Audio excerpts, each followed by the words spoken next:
आम्ही आम्ही क्षमा प्रार्थी आहोत। आम्ही नकळत असेल पण आपली अवहेलना केली, आम्हाला क्षमा करा दैत्यगुरु, आम्हाला क्षमा करा।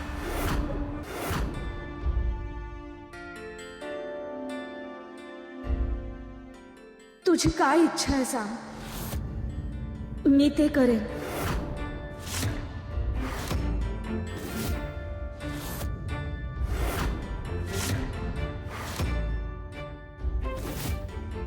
तुळजा, पुन्हा लगीन कर। आपण समदेजण पुन्हा तयारी करू। आपण लक्ष्मी देवीला बोलवू, रेणुका देवीला बोलवू, योगेश्वरी देवीला बोलवू। समद पहिल्यासारखं करू बघ। तू परत लगीन करशील ना ग? ते शक्य नाही आहे। तू बाकी दुसरं काहीही बोल। ठीक आहे, तू हट्टी आहेस तर मी बी हट्टी आहे।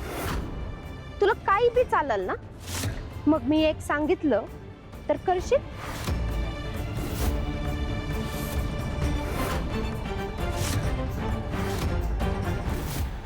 दैत्यगुरु शुक्राचार्य, आपण असुर नरेशांवरती हात उगारला। हा केवळ प्रहार नाहीये, हा संपूर्ण असुर कुळाच्या अधिपतीचा अपमान आहे।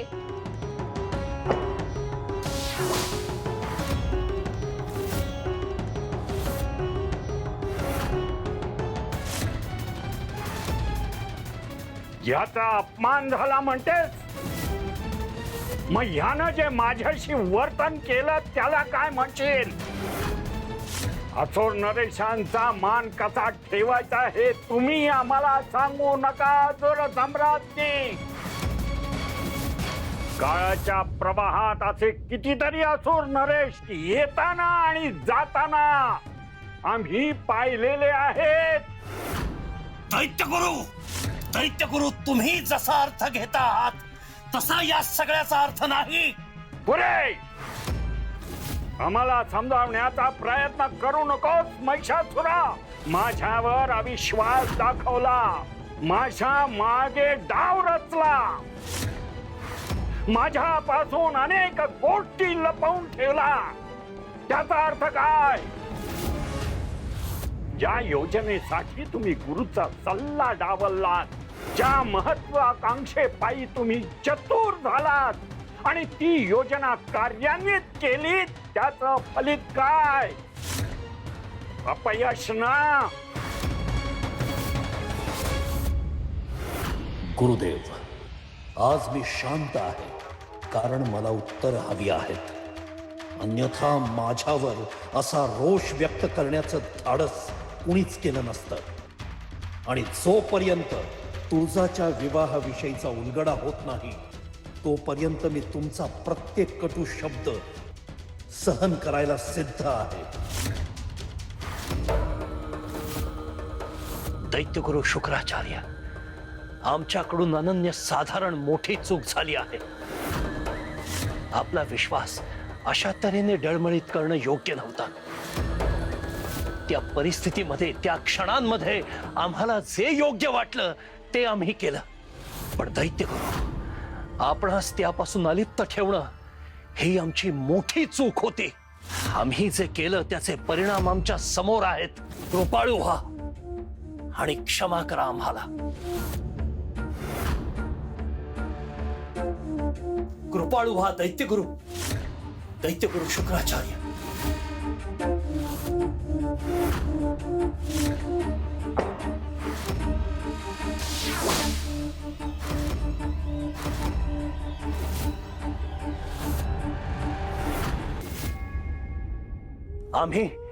आम्ही क्षमा प्रार्थी आहोत। आम्ही नकळत असेल पण आपली अवहेलना केली, आम्हाला क्षमा करा दैत्यगुरु, आम्हाला क्षमा करा।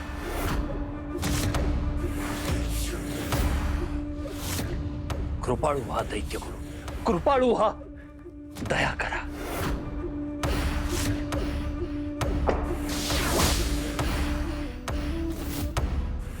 दैत्यगुरु, कृपया आम्हाला क्षमा करा।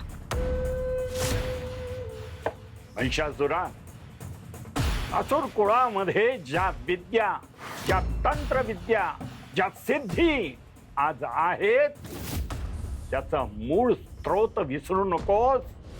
त्यातील काही गूढ विद्या आणि तंत्रविद्या मी माझ्यापाशी अजून ठेवलेल्या आहेत.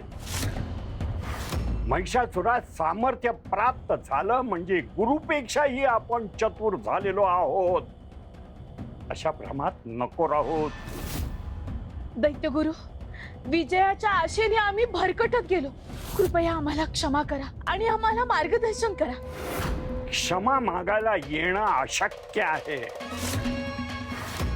काय हवंय ते सांगा. दैत्यगुरु, सत्य आहे, आपण त्रिकालदर्शी आहात. आम्ही केवळ क्षमा याचनेसाठी इथे आलेलो नाही. आम्हाला एक सत्य जाणून घ्यायचं आहे. तुळजाचा होऊ घातलेला विवाह झालाच नाही. ऐन क्षणी तुळजा विवाह मंडपातून अदृश्य झाली. दैत्यगुरु, हे आम्ही असुरांनी केलेलं नाही. मग हे कोणी केलंय? दैत्यगुरु, तुळजाच्या अदृश्य होण्यामागे कोणती शक्ती आहे, कोणतं रहस्य आहे? आणि दैत्यगुरु, या सर्व घटनांचा आमच्यावर, असुर कुळावर काय परिणाम होणार आहे हे आम्हाला आपल्याकडून जाणून घ्यायचं आहे. दैत्यगुरु,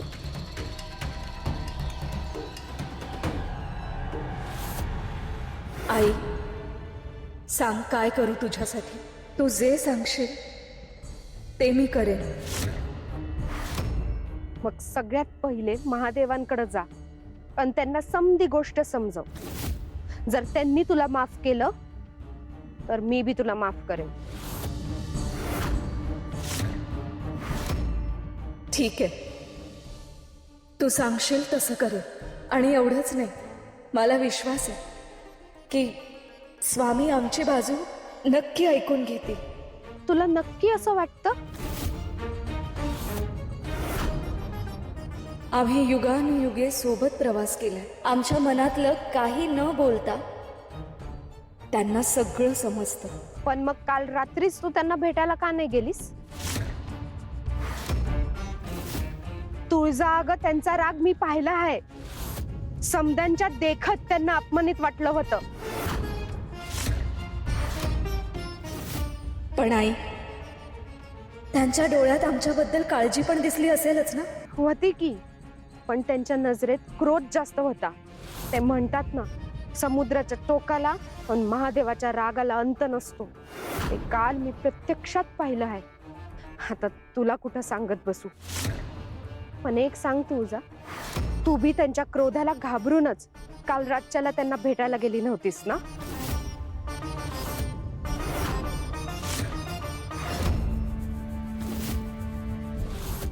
समुद्राला कधी भरती येते, कधी ओहोटी येते, कधी तो उसळतो, कधी तो शांत होतो, पण तो कधी किनाऱ्याला सोडून जात नाही. महादेवांचा क्रोधही तसाच आहे. आज तो उसळला असेल, पण त्यांचं प्रेम अजून तिथेच आहे. ठीक आहे, मलाही तेच घडायला हवं आहे. जा आता बिगी बिगी त्यांना समद जाऊन सांग, त्यांची माफी माग आणि त्यांना महालात घेऊन ये. मी त्यांच्यासाठी जेवण बनवते. ठीक आहे. आईला धीर देणं सोपं होतं, पण स्वतःच्या मनाला धीर देणं नाही.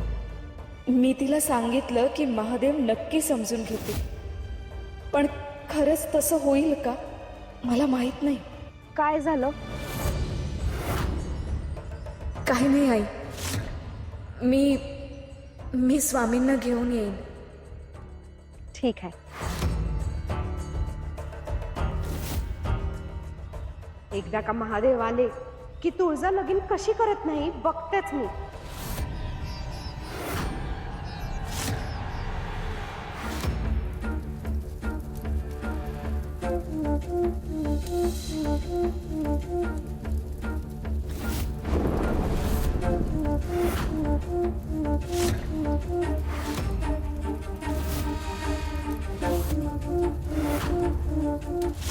तुळजा विवाह न करणीया इति पृष्ठा.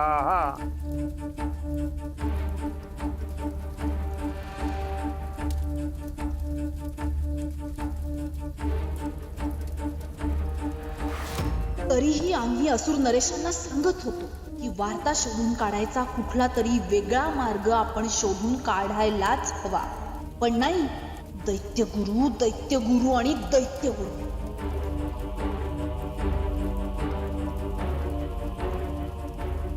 अहम एतत् उत्तरम इच्छामि.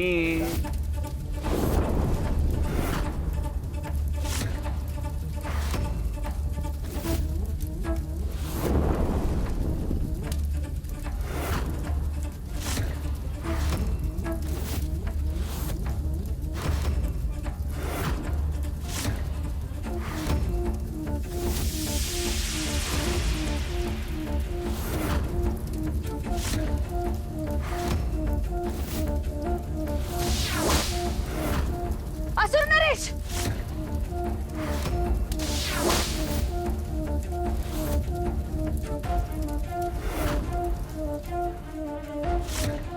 हा संकेत तर तिचा आहे.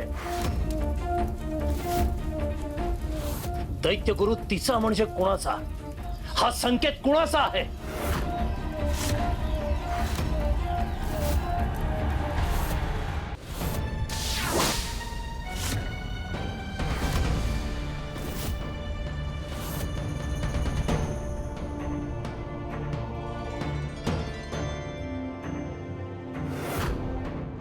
समद्या गावासमोर, समद्या जगासमोर महादेवांचा अपमान केला आहेस तू. देव तुला कधीच माफ करणार नाही असं म्हणले असते, पण तूच देवी आहेस. पण एका नवऱ्याच्या आणि आईच्या भावनेला धक्का लावला आहेस तू. तुझं मन तुला कधीच माफ करणार नाही.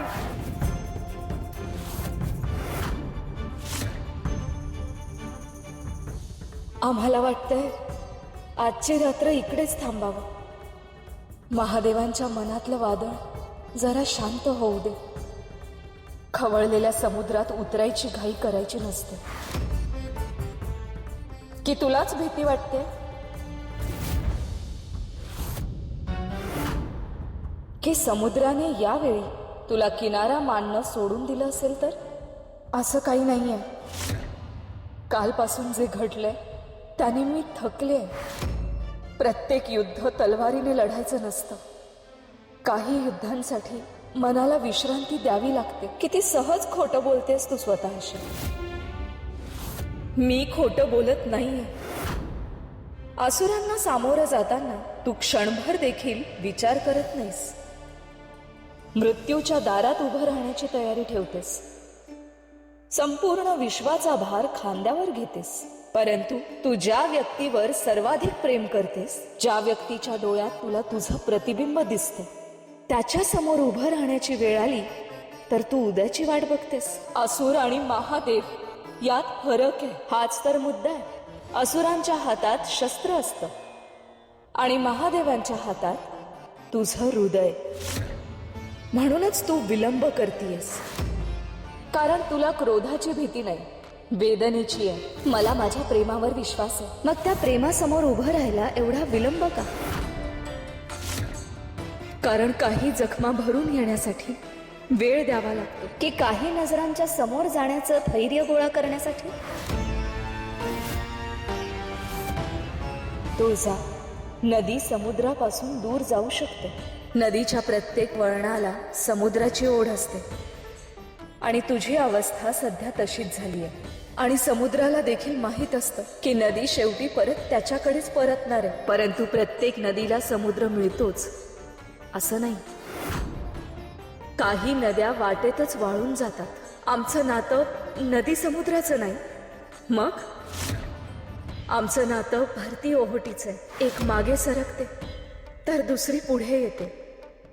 परंतु दोन्हीही एकाच समुद्राचे भाग असतात. मग जा, अजूनही इथेच का उभी आहेस? कारण मला भीती आहे की ह्या वेळी मी जे गमावलंय त्याची किंमत युगानुयुगाच्या सहवासानेही भरून निघणार नाही. देवी असून तुला मानवी भावनांचा चांगलाच स्पर्श झालाय. असुरांना थेट जाऊन भेटणारी तू तुझ्या मायेच्या माणसाला भेटायला एवढा विलंब करतेस. भेटीची ती घडी पुढे ढकलतेस. यातच सगळं आलं. मी आशा करते की सगळं तुझ्या मनाप्रमाणे होईल.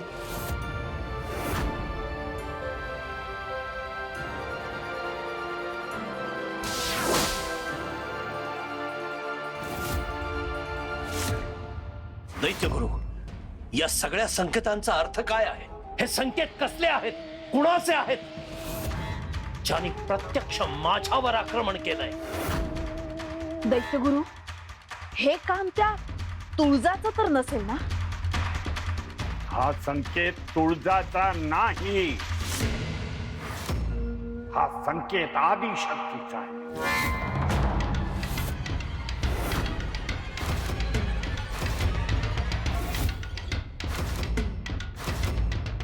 आदिशक्तीचा? दैत्यगुरु, सांगा दैत्यगुरु, या सगळ्याचा अन्वयार्थ काय? दैत्यगुरु, कृपया सांगा. हा संकेत आदिशक्तीचा होता. या संकेताचा अर्थ असा आहे की तुळजाचा विवाह थांबविण्यामागे आदिशक्तीचा हात आहे. ही सगळी आदिशक्तीची लीला आहे. आदिशक्ती, हे सगळे संकेत आदिशक्तीचे आहेत. पण दैत्यगुरु, ती असं का करेल? आदिशक्ती आपल्याच मानवी अंशाला म्हणजे तुळजाला इतक्या कठीण मार्गावर का पाठवेल? महिषासुरा, असुर शक्तीचा सामना करण्यासाठी आदिशक्ती अनंत काळापासून लीला रचित आहे. तिच्या योजना साध्या नसतात. त्या काळ, नियती, त्याग आणि असंख्य घटनांच्या धाग्यांनी विणलेल्या असतात. अनेकदा तिच्या निर्णयामागे काय कारण आहे हे कोणालाच कळत नाही. देव, दानव, अगदी तिच्या अंशांना देखील. कारण आदिशक्ती कोणताही डाव खेळत नाही, तर ती पूर्ण पटच रचत असते. दैत्यगुरु, आम्हाला एक गोष्ट पटत नाहीये. जर नियतीला तिचा विवाह मान्य नव्हता, तर मग हा विवाह का होऊ दिला? या प्रश्नाचं उत्तर केवळ आदिशक्तीच देऊ शकते. पण एक गोष्ट निश्चित आहे की हे सगळं जर घडत असेल तर त्यामागे आदिशक्तीची खूप मोठी लीला आहे. तुळजासाठी तिने काहीतरी विशेष योजना केली आहे. असा त्याग, असा विरह, असा निर्णय विनाकारण घडत नाही. नियती जेव्हा एखादा मार्ग खंडित करते त्यावेळी ती त्याहून मोठ्या मार्गाची बांधणी करत असते. मी माझा अनुभव सांगतो महिषासुर. तुळजाच्या आयुष्यात सुरू होणारा नवा अध्याय सर्वसाधारण नसेल.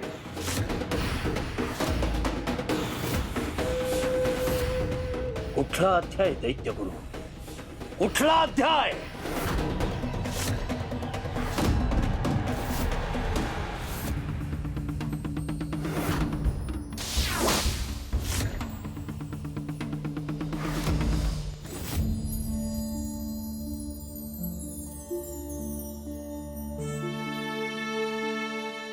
हे तेजकण इतक्या वेगाने निघून जात आहे, म्हणजे तुळजाच्या वाट्याला येणारे प्रारब्ध भोग इतके कठीण असणार.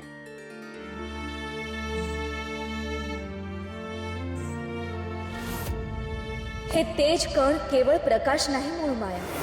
तुळजाने मनुष्य जन्मात अनुभवायचे प्रारब्ध भोग आहे. या भाग्य कुंभातील प्रत्येक कण तिच्या आयुष्यातील एका वेदनेशी, एका त्यागाशी, एका कठीण निर्णयाशी जोडलेला आहे. परंतु या कणांचा वेग तिच्या संकटांमुळे वाढत नाहीये, तो बदलतो आहे तिच्या निर्णयांमुळे. तुळजा जितक्या वेगाने स्वतःच्या अवतार सत्याकडे वाटचाल करत आहे, तितक्याच वेगाने तिचे प्रारब्ध भोग तिच्या समोर उलगडत आहे. म्हणजे तुळजा आता कोणत्या टप्प्यावर आहे आदिशक्ती? ती आता भाग्य कुंभ योगातील अत्यंत निर्णायक वळणावर पोहोचली आहे. म्हणूनच नियतीचं चक्र अधिक वेगाने फिरू लागले. म्हणजे आता काय घडणार आहे आदिशक्ती? महादेवांना भेटण्याआधी तुळजाने एका गावात आश्रय घेतला. त्या गावातील एक साधी स्त्री तिला तिच्या भविष्याचा पहिला संकेत देणार. तिच्या समोर उभ्या असलेल्या प्रारब्धाने विणलेल्या कठीण मार्गाची जाणीव तिला प्रथमच होणार.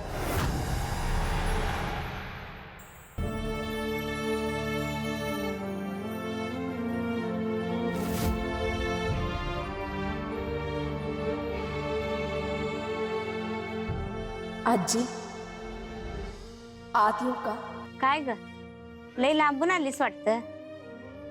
ये, थोडस 2 घास खाऊन घे.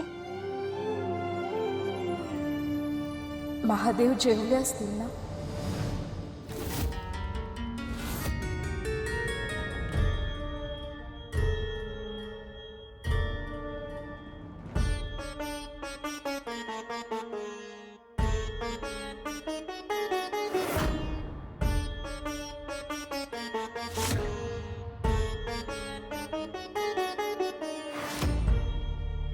प्रभू, अहो काय झालं? थोडं तरी खाऊन घ्या. तुम्ही काहीच अन्न ग्रहण केलं नाहीये.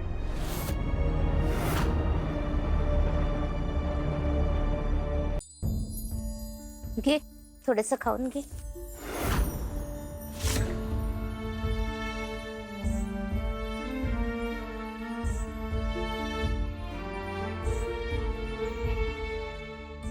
अगं, असं नुसतं ताटाकडे काय बघत बसलेस? खाऊन घे, खा 2 घास. माफ करा आजी, तुम्ही इतकं प्रेमानं बनवलंय, पण मला खायची इच्छा नाही. म्या इथे फक्त विश्राम करायला आली आहे. समजू शकते म्या, पण माझी बी खाण्याची इच्छाच निघून गेली. का? तुम्ही का नाही खाल्लं? का सांगू पोरी? अगं, महादेवाचं आणि तुळजाचं लगीन होणार होतं. म्या बी तिकडेच गेले होते ना. मग आमच्या गोरगरिबांसाठी लई मोठा क्षण होता, पण कसलं काय, ते लगीन झालंच नाही बघ. तेव्हापासनं घास बी उतरत नाही घशातनं. आमची देवी आई मधीच लगीन सोडून निघून गेली. पण आजी, कधी कधी एखादा निर्णय दिसतो तितका सोपा नसतो. त्या मागवी काहीतरी मोठं कारण असेल ना? असेल की, पण माणसाला दिसतं तेच खरं वाटतं ग. आम्ही हाय आपली साधी माणसं, आम्हाला कारण नको आहेत. आम्हाला आनंद हवा असतो या. पण जर त्या निर्णयामागे अनेकांच्या भल्याचा विचार असेल तर? मग ते भलं कुणाला तरी दिसलं पाहिजे ना पुरी. आम्ही काय पाहिलं? एक लगीन मोडलं, एक माय रडली, एक वर एकटा राहिला, आणि आमची बी आशाच तुटली बघ. कधी कधी योग्य गोष्ट करताना काही लोकांना दुःख सहन करावं लागतं. होय, पण ते दुःख सहन करायचं कुणी?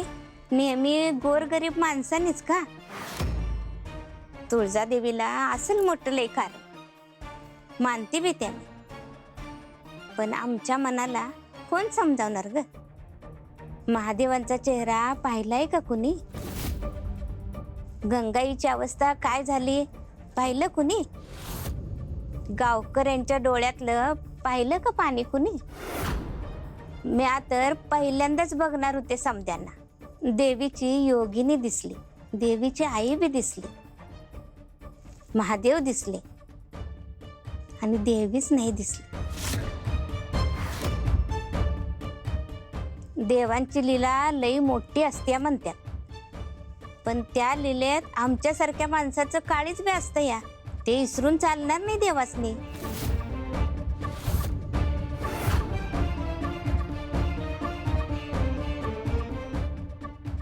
राहू दे, मी जर जाऊन येते जनावरांनी वैरण टाकून. ह्या साध्या स्त्रीला मी समजावू शकले नाही, कारण माझ्याकडे सत्य आहे, पण ते सांगण्याची परवानगी नाही. तिच्या प्रत्येक प्रश्नामागे वेदना होती, आणि त्या वेदनेसमोर माझी सगळी उत्तरं अपुरी पडली. जर एका सामान्य स्त्रीचं दुःख मी दूर करू शकत नाही, तर महादेवांच्या मनात निर्माण झालेल्या वेदनांना शब्द कसे देणार? पण ह्या सत्यापासून दूर जाऊ शकत नाही. हा माझाच निर्णय होता आणि ह्याचे परिणामही मलाच स्वीकारावे लागतील. कदाचित हीच माझी सत्व परीक्षा आहे. सत्य माहीत असूनही गैरसमज सहन करणं आणि तरीही आपल्या मार्गावर ठाम राहणं, आणि ही परीक्षा मला पूर्ण करायची आहे.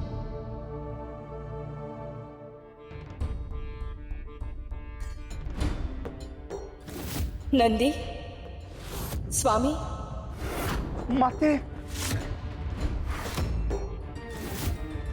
माते, अहो तुम्ही होतात कुठे? आणि तुम्ही बऱ्या आहात ना? तुम्हाला काही झालेलं नाहीये ना? अहो तुम्ही अशा अचानक गायब झालात आणि तुम्हाला काय सांगू, इथं काय परिस्थिती ओढवली.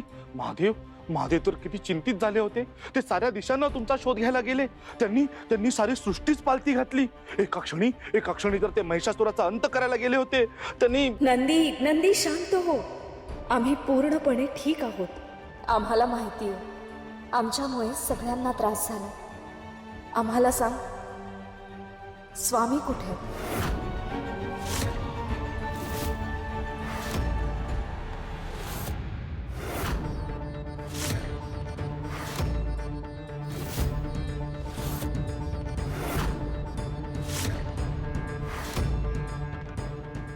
स्वामी,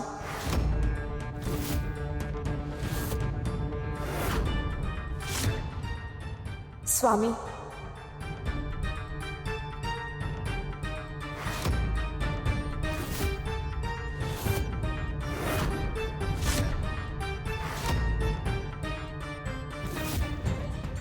महादेव, मला माहित नाही मी तुम्हाला कसं समजावणार आहे.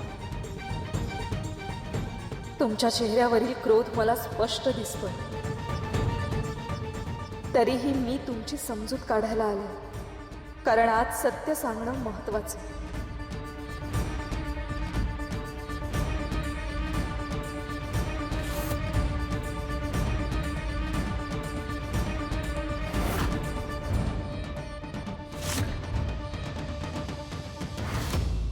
स्वामी, जे काही घडलं त्यामागे आमची इच्छा नव्हती.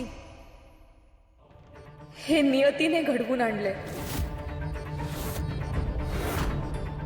जर आम्ही तुमच्याशी विवाह केला असता तर. नियती, किती सहज हा शब्द उच्चारला देवी. नियती, आम्हाला भर मंडपात एकटं टाकून गेलात तुम्ही, आणि नाव पुढे करता नियतीचं. आम्ही तुमचा अपमान करण्यासाठी नव्हतो गेलो स्वामी. पण अपमान तर झालाय ना. ते संपूर्ण ब्रह्मांडासमोर झाला, आणि त्याहून मोठं म्हणजे आमच्या विश्वासाचा झाला. स्वामी, आमचं एकदा ऐकून तरी घ्या. आम्ही ऐकून घेण्यासाठीच थांबलो होतो देवी. भर मंडपात एका क्षणी आम्हाला असं वाटलं की तुम्ही याल. नंतर आम्हाला असं वाटलं की काहीतरी कारण असेल. पुढच्या क्षणी आम्हाला असं वाटलं की तुम्ही आम्हाला सांगाल, पण तुम्ही आलाच नाहीत देवी. कारण जे आम्हाला समजलं ते आम्हालाही समजायला हवं होतं देवी. निर्णय घेण्याआधी नाही, निदान निर्णय घेतल्यानंतर तरी.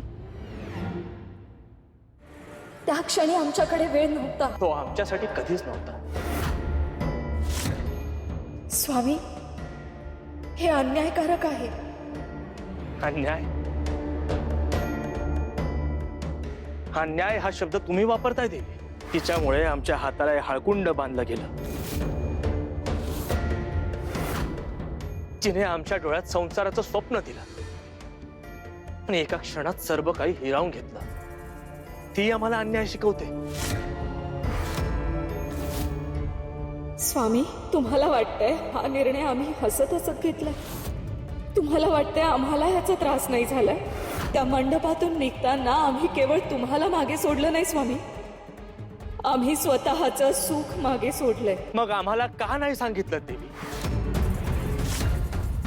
कारण काही सत्य शब्दात सांगता येत नाही स्वामी. की काही सत्यांवर तुम्हालाच विश्वास नव्हता देवी.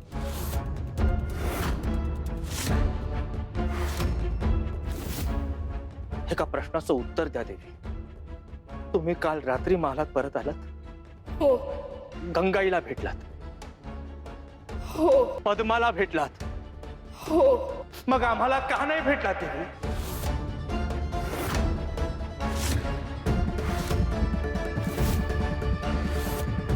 उत्तर द्या देवी, उत्तर द्या.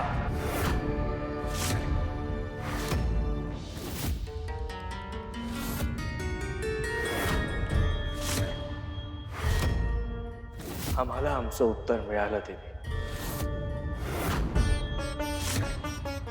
गोष्ट तशी नाहीये स्वामी. मग गोष्ट कशी आहे देवी? युगानयुगे आम्ही तुमच्यावर विश्वास ठेवला देवी, पण काल प्रथमच तुम्ही आमच्याशी सत्य वाटून घेण्याऐवजी मौन निवडलत. पण नात्यात जिथे मौन येतं तिथे विश्वास तुटायला सुरुवात होते देवी. स्वामी नाही देवी, आज नाही. तुम्ही आमचं ऐकलंच नाही. पण तुम्ही आम्हाला ऐकून घेण्याची संधीच दिली नाही देवी. ठीक आहे, तुम्हाला बोलायचं नसेल तर आम्हाला देखील त्यात रस नाहीये.